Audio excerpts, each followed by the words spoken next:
faz de forma mais sutil. Então, ele em um momento ele passa pela camada superficial, pelo whey, pela parte mais externa. Então, aquele indivíduo é um portador saudável. Ele aprofunda um pouquinho mais. Chega um grupo de meridianos mais profundos. Agora está doendo o corpo.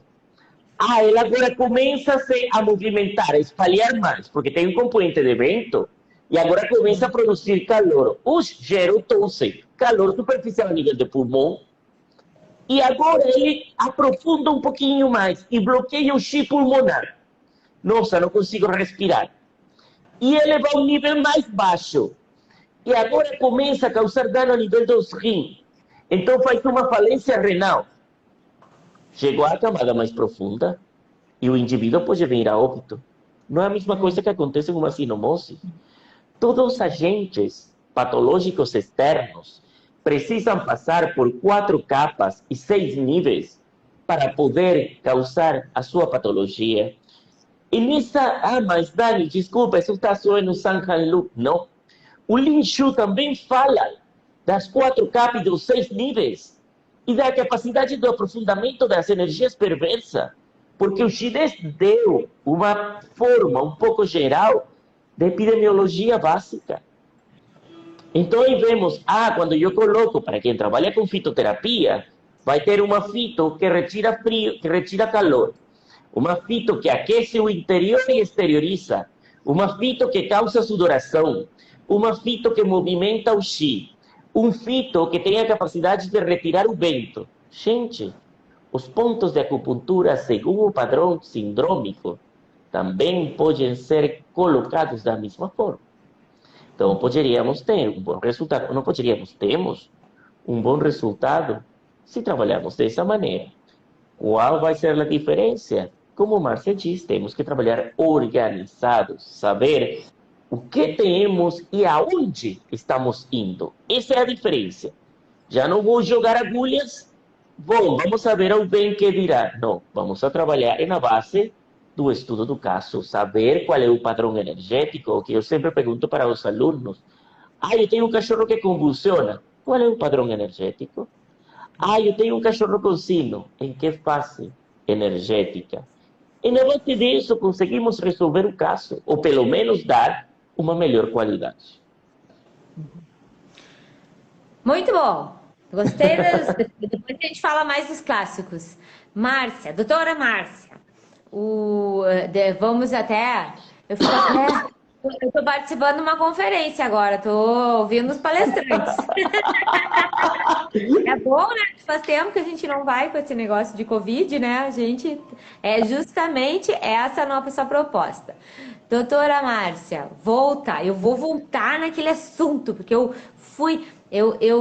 infelizmente, eu sou muito espontânea para muitas coisas, mas tem outras que eu me calo. E daí depois eu fico, por que eu não perguntei? Eu devia ter falado.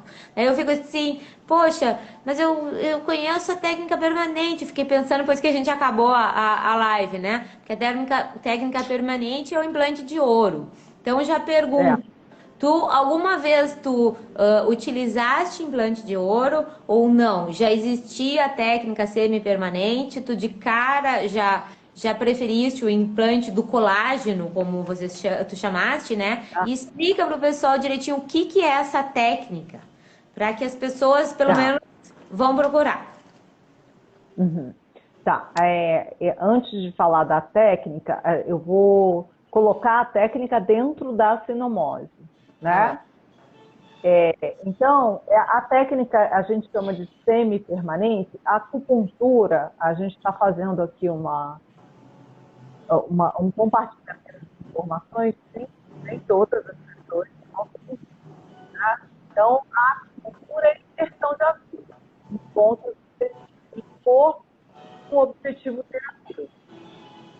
Mas, na verdade, a gente tem pontos de várias maneiras. Uma das várias, massagem, injeção de ozônio, várias outras maneiras e ao infinito. E conforme as tecnologias vão se aprimorando, a gente vai acrescentando novas formas de estimular o ponto de existem técnicas de acupuntura de longa duração. Então, o que a gente chama de acupuntura permanente é quando a gente coloca a cadinha de ouro no ponto e aquilo fica até o final da vida do animal, atuando aquele ponto.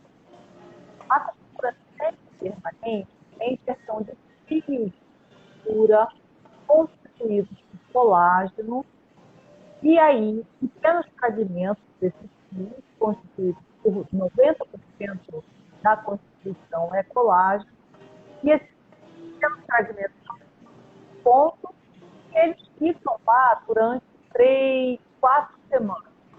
E aí eles ficam esse ponto durante 3, 4 semanas. Então, por isso que a gente chama de semi-permanente. Ela vai durar, clinicamente, dura 30 dias. Tá? Quando o animal está num estado de saúde bom, o estímulo pode durar até 60 dias. Não que o colágeno vai demorar a ser absorvido. A repercussão ela se efetua por 60 dias. Tá?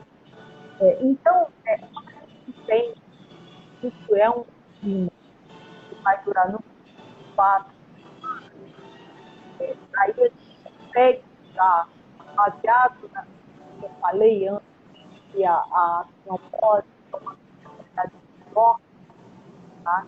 É uma doença que agride várias áreas do corpo, vários pontos do corpo, provocando uma grande desordem, uma mudança de sintomas, de um dia para o outro, os sintomas mudam, aí a gente tem que essa acupuntura semi-permanente faz o mesmo tratamento durante 4 semanas, ela não serve especificamente para a sintomose da fase aguda. Ela vai com ela, tá? Então, depois que foi embora, e aí o indivíduo ficou sequelado. Então, ele tem uma lesão psicológica, ele tem uma convulsão, tem uma paralisia, mioclonia. Aí a gente usa essa acupuntura semi-permanente. Entendeu? Sim, entendi. O que mais que eu ia falar? Era justamente o tempo. Era só isso. No mínimo 4 semanas. Tá. Porque a permanente. Sequelado, para animal sequelado, eu vou dizer para você que Porque eu achei ótima essa tua receita para animal sequelado. Primeiro que eu adorei o termo sequelado, né? Desculpe, mas eu nunca tinha ouvido. Mas no meio da sinomose mesmo. E realmente eu já vi alguns animais sequelados. E realmente é o momento mais, vamos dizer assim, tenso, né? Porque muitas vezes eu vejo, não sei, a experiência que eu tive. Eu até cheguei a começar a trabalhar também com célula-tronco, eu não comentei com vocês, e eu vejo que as pessoas procuravam muito, talvez por esse conceito de não usar a acupuntura na fase aguda, elas procuravam muito a acupuntura na fase crônica, já de sequelado, daí procuram o milagre, né? Ou na acupuntura ou na célula-tronco. Né? E a gente sabe que já é uma fase bem difícil de se conseguir um resultado, que é o que as pessoas querem, ver o animal normal, andando, tendo uma vida. Pode até ser que tenha ticket, que ande de alguma forma, né, com alguma dificuldade, mas as pessoas querem ver o animal caminhando por si só, se alimentando, né, fazendo com as suas funções básicas. E quando reabilitado, né? Habilitado. E quando tu falaste com essa... Hã? Que linda essa palavra, habilitado, gostei. Reabilitado. Tornar o animal novamente. Que linda. E quando tu falaste dessa questão desta fórmula, né, de fazer o diagnóstico correto, qual a substância que está deficiente naquele animal, né? Fazer uma recomposição com nutrição, com a dietética chinesa durante 30 dias e depois o animal voltaria à clínica e tu faria este tratamento semipermanente. E te pergunto também, em algum momento tu usaste, ao invés do colágeno, Ou tu conhece alguém que tenha usado o permanente, usar o ouro, ou não, ou sei lá, por algum motivo específico, ou porque não usou? Assim, via de regra, o animal que tem sinomose, ele é um animal de família de baixa renda. E via de regra, né? A acupuntura semipermanente, o custo dela Mais é baixo. baixíssimo.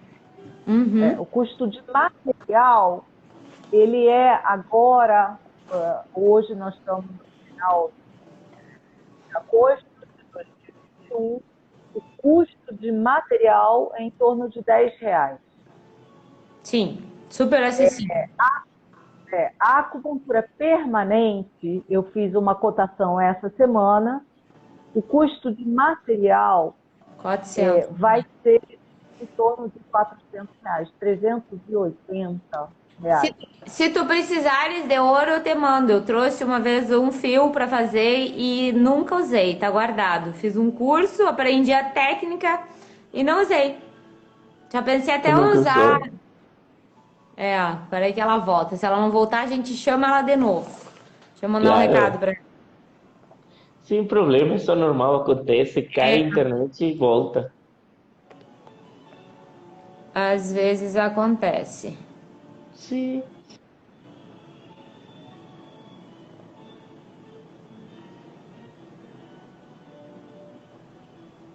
Vamos pedir para ela sair. Já saiu. Agora ela Já volta. sei. Enquanto isso, Uhum. vamos nós falando aqui. Tu já usaste alguma Perfeito. dessas técnicas? Não. Ó, temos já uma pergunta aqui, E, fala. qual pergunta temos? E no caso, tu fala de técnicas permanentes e Não, semipermanentes? simplesmente tu usa alguma Já técnica desse utilizei, tipo sim. Sim.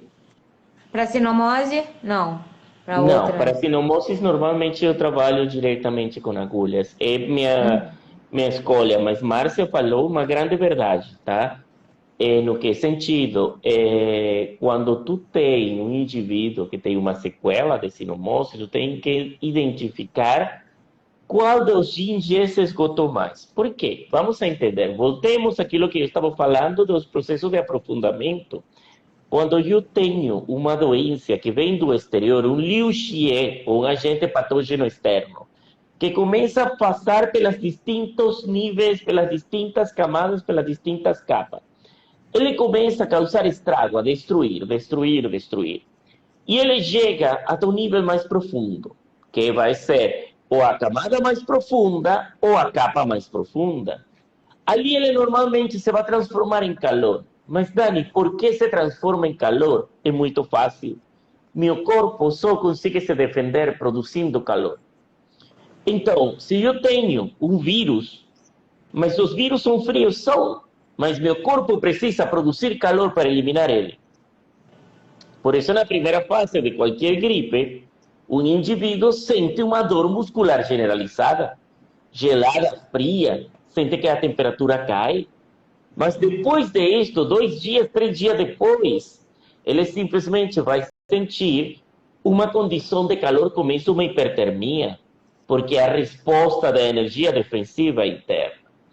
Esta hipertermia obriga ao organismo a consumir uma substância super importante que Márcia, são gingeolíquidos orgânicos e começam -se a esgotar.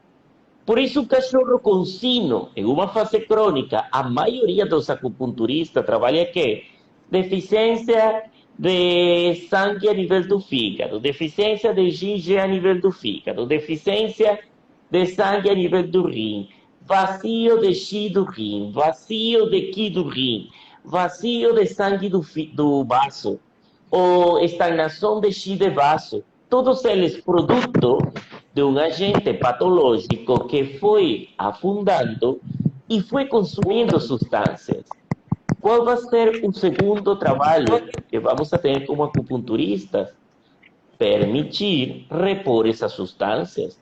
Então, no caso, por exemplo, se eu vou trabalhar, como Márcia diz, com dietoterapia, ou vai trabalhar com implantes de forma semipermanente, se conseguir repor isso que está faltando, para poder permitir que o animal inicie um processo de recuperação para que possa ser habilitado, que gostei dessa palavra. Vou incorporar ela. Hum. Amei É, ela.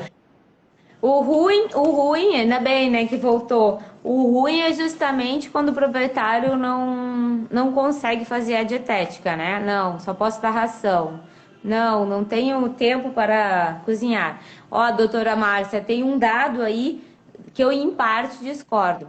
Eu concordo em parte que a grande maioria dos animais são de classes baixas, mas existe já até em todo, vou dizer aqui, em mais lugares do mundo, animais de classe mais classe social mais alta, né, de tutores de classe social mais alta, tendo quadro de sinomose em função de aquela questão que a gente conversou na outra live de certos tutores não quererem fazer a vacina e às vezes o animal adoece. E também já vi já tratei com uma amiga, uma colega, inclusive aqui, caso de um cão que inclusive que teve sinomose pós-vacinal. Sabe aquele caso de 1 em 1 milhão? Era o cachorro, inclusive da tia dela, que teve sinomose pós-vacinal. E assim, É. claro que são casos raros, né? Eu, aham. Eu gostaria de fazer uma colocação. Vocês estão me Bem, escutando? Perfeito, agora sim, Márcia. Então, tá, tá. Eu gostaria de fazer uma colocação. A nossa live anterior da semana, alguns colegas vieram falar comigo sobre a live, né? E falaram sobre essa questão de animais vacinados desenvolvendo a doença, principalmente são animais que receberam a vacina não ética, que é a vacina vendida no balcão da loja agropecuária. Uhum. E discutindo com uma colega de BH, ela teve uma ideia que eu achei sensacional. Se cada vez que a gente receber um animal que desenvolveu sinomose e adoeceu, desde que isso acontecer, o tutor e o veterinário fizerem uma queixa ao Conselho Regional de Medicina Veterinária, nós vamos começar a fazer pressão para proibir a venda dessa vacina chamada de não ética. excelente. Até a denominação da vacina é esquisita, Uhum. né? Então, assim, eu sugiro aqui, quem tem um animal que desenvolveu sinomose e estava vacinado, relate o seu caso ao Conselho Regional de Medicina Veterinária e peça para o veterinário que atendeu também relatar. A gente tem que encher a caixa desse pessoal de reclamação, porque isso daí é a indústria da doença, né? Com certeza. Então, né? Com Concordo. certeza. É Bom, excelente. voltando então para a sinomose em curso, na verdade a gente saiu um pouquinho para falar dos animais sequelados, Uhum. né? E você falou da questão da dietética chinesa. O veterinário, ele é um profissional que costuma ser versátil, né? Então, se não dá para fazer dietética chinesa, a gente consegue uns paralelos, tá? Dentro do que o tutor consegue alcançar, tá? Então, mesmo sendo um tutor de baixa renda, a gente consegue suplementar esse animal e preparar ele para ele receber a acupuntura semipermanente. Isso aí é o sequelado, né? Uhum. E aí, se o Dani também me permite, eu queria falar um pouquinho do animal com a sinomose em curso. Quando ela está em fase inicial, eu vou tentar simplificar bem as coisas, né? Porque a gente não está falando só para veterinários. Uhum. Mas quando ela está na fase mais superficial, na fase mais inicial, nem todos os animais passam por essa fase. Tem animal onde a sinomose já chega Chegando. metendo o pé na porta. Chega Chegando. metendo o pé na porta.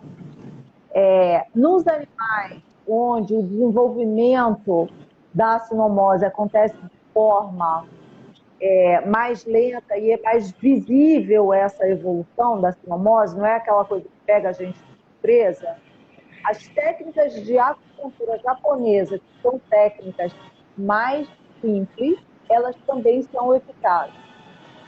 Então, existem momentos em que a gente consegue tratar esse animal virêmico ou sinomose aguda fazendo técnica de acupuntura japonesa. Uhum. A acupuntura japonesa ela trabalha muito assim. Eu faço o exame físico e faço a correção. Aí a correção é o tratamento, né? Aí em seguida eu faço o exame físico de novo, se necessário, eu trato novamente, coloco novas agulhas ou faço outras técnicas nesse animal, né? E aí a moça lã com um grãozinho, a lã em forma de grão de arroz, nos pontos sacrais, nos 8 pontos sacrais, ela é utilizada por alguns colegas nessa fase inicial da sinomose. No sequelado, essa moxa é maravilhosa, né? Mas alguns colegas usam na fase inicial também. Sim. Entendeu? Eu tenho a impressão, assim, ouvindo vocês falarem, eu não conheço a acupuntura japonesa, mas eu tenho a impressão, eu fico pensando assim, eu posso estar errada, a impressão que eu tenho, tá? Uma opinião minha.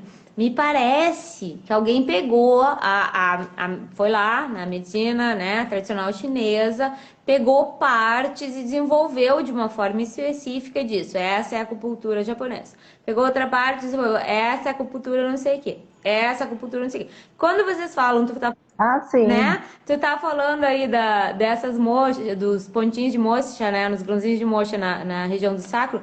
Isso é uma técnica que se usa na medicina tradicional chinesa, em humanos, né?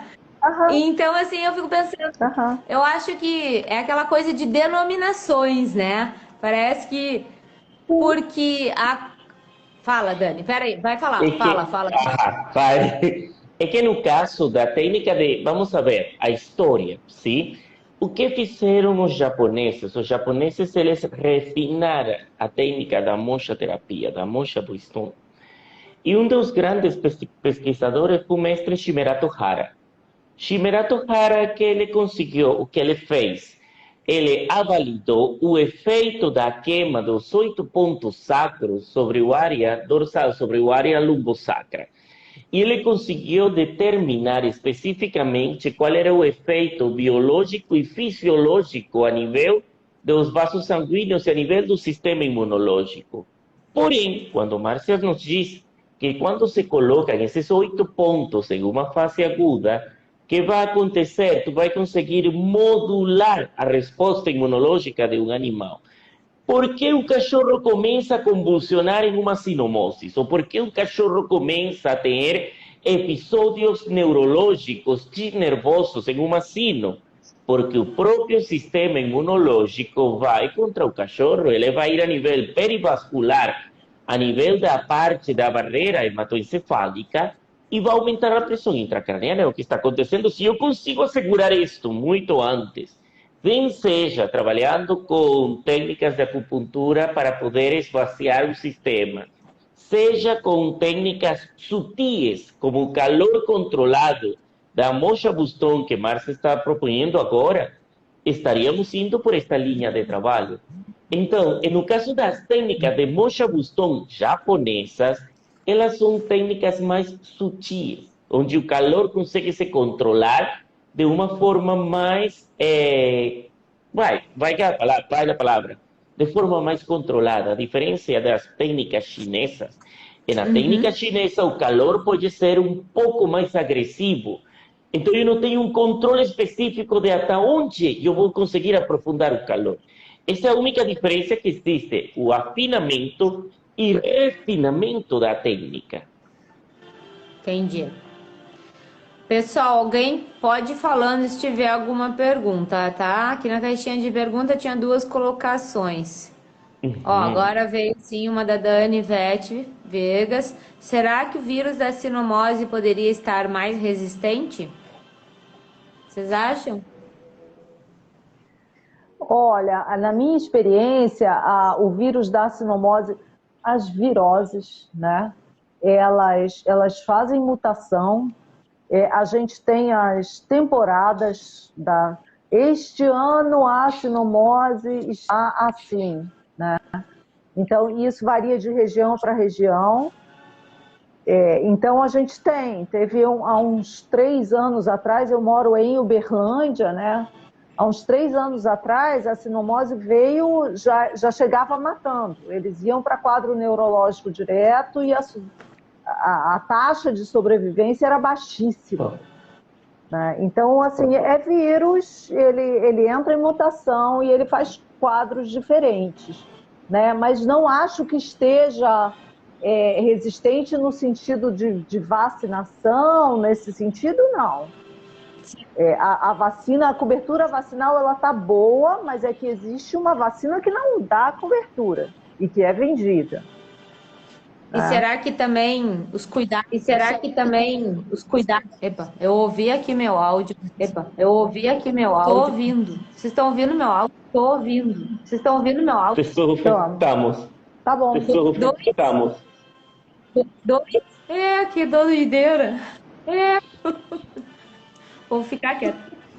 Então, no caso de, por exemplo, minha experiência com sino, eu venho de um país no qual o clima equatorial potencializa as características agressivas do agente patológico. E na Venezuela, um cachorro não recebe vacina, ou quando ele não recebe vacina, perto dos 65, 70 dias, ele simplesmente pode adquirir a doença. Se ela adquirir a doença, depois que cai, temos aquela janela imunológica e ela cai, e o animal tem a doença, tu vai ter aproximadamente 24 horas para que ele comece com a fase respiratória. Depois dessas 24 horas, começa uma hiperkeratose plantar. E no terceiro dia, já ele vai começar com a parte gastrointestinal e um aprofundamento na parte respiratória. Do quarto ao quinto dia, já está na fase neurológica. Sexto dia, o cachorro está morto. Tá? O vírus é o mesmo, porque a vacina que se usa aqui é a mesma vacina que se usa na Venezuela. As condições climatológicas são diferentes. Então, como Marta disse, nós temos temporadas, e temos temporada porque vai existir uma mudança do meio ambiente que vai potencializar o efeito do agente patológico. Por exemplo, eu sempre falo exemplos clássicos, fáceis. Em que momento foi a pior leva do Covid? Quando esfriou. Porque no momento que esfriou, porque se potencializou a característica do vírus entre o outono e o inverno. E no momento que chega a primavera, baixou, que bom, perfeito. E logo esfria, nossa, vem a segunda leva. E é isso que vai acontecendo. Porque vai existir uma tendência energética dos vírus a se manifestarem segundo as condições meioambientais. E isso está dito e falado no lixo, quando se fala que aparecem doenças segundo as características energéticas do meio ambiente. Tu tem temporada, não estamos falando de sino, mas tu tem temporada de parvo, tu tem temporada ou época de felvis, ou vai ter área na qual tu vai ter uma maior probabilidade de gatos ou indivíduos com felve. E todas elas são doenças que estão associadas a um agente patológico externo. Sim, assim como a gente tem a época de tendinite, né? A época das infecções respiratórias normais, né? Tudo exatamente em relação ao meio externo, né? Ao meio que a gente vive. Teve uma outra pergunta aqui. A Letícia Carvalho está perguntando se existem áreas com maior incidência. Seria mais ou menos o que tu respondeste, né? Ou não? Teria mais alguma colocação? O que vocês acham? Eu acho que a distribuição, particularmente, penso que a distribuição do vírus é de caráter cosmopolita, tá? Ele vai ter manifestações diferentes segundo as características climatológicas locais, porque o indivíduo vai reagir de forma diferente. Por exemplo, aqui no sul, a tendência a que ele deixe padrões neurológicos é mais acentuada. Aí teríamos que ver, por exemplo, as pessoas que estão mais para o Nordeste, se a tendência, estão para as partes mais quentes do Brasil, se a tendência do vírus lá é produzir mais características de calor. Aqui, por exemplo, é muito É bem normal, bem comum encontrar um cachorro com sequelas, com tics nervosos. E ele pode ir andando com uma patinha mais encolhidinha, com convulsões, bem tranquilo, tá? Sim. Tem aquele cachorro que aprofunda um pouco mais e ele chega uma meningoencefalite um pouco mais forte, o cachorro grita um pouco mais, tem mais Uhum. deficiência de G, ele não consegue dormir bem nas noites, tá? Respiratório, bem pouco. E no caso, quando eu estive na Venezuela, a principal manifestação era respiratória e dermatológica e gastrointestinal. Então vamos a Aham. ter que ver que o vírus é de caráter cosmopolita, só que ele se vai adequar segundo as condições do meio ambiente e as características dos indivíduos que estão sensíveis a agente etiológico. Pelo menos é a minha experiência. Não sei se Márcia tem alguma coisa além para colocar. É exatamente isso. São diferentes cepas, né? Uhum. A imunogenicidade das cepas é a mesma, tanto que elas são preveníveis com a mesma vacina, Uhum. né? Mas o comportamento clínico é diferente. Sim. É virose. É virose, é de caráter energético. É. Márcia, eu queria te perguntar, doutora Márcia, perguntar que semana passada a gente conversou um pouco sobre trabalhos científicos e tu falaste que tu até estimula muito os alunos a escreverem, né? O doutor Dani falou que tem alguns alunos fazendo um aqui, outro lá no Nordeste, né?